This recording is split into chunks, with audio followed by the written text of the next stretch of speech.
Welcome to Not Milk Never Milk. Subscribe if you're lactose intolerant. You start by assembling the essentials and taking the first steps. Insert the Moultrie SD card into a quality USB reader, then plug it into your computer. Once done, make sure the card is unlocked and recognized by the OS.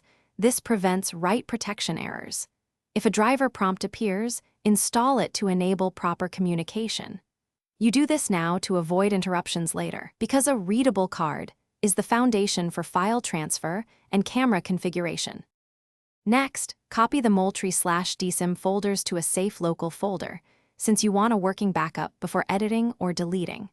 You should verify file integrity by checking file sizes and opening a few images or video clips to confirm they play correctly. If you'll manage many cards, create a timestamped folder naming scheme so you don't overwrite previous imports. Make sure to eject the card properly after copying to prevent corruption, because abrupt removal can damage files. Finally, once your files are safely backed up, reformat the SD card in the camera to restore optimal performance and file structure. After formatting, reinstall the card and run a quick functional test.